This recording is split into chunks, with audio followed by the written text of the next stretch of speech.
เจ้าหญิงเอ่ยก้นหังจานั้นพี่รู้เดเคยย้อนสุดสู้จำกับปันรู้จอมพร้อมเลยเฮเจ้าหญิงเอ่ยก้นตั้งยำให้เหมือนพายเคยหาไหลเข้าน้ำโตสั่งเจ้าหญิงเฮาอำโกอันน้อมโตตามข้อสั่งสู่น้ำปางไหลน้องหานางน้องยาโกเดเฮ็ดเป็นก้นแก้มโตพาหูเสอเฮ็ดเฮอปันสู่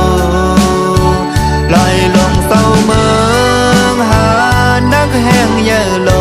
งเดไว้คอกำลาดสู่นักไล่ปุ่นลอยเศร้าเมืองเจ้าหญิงเอ่ยหักสู่นา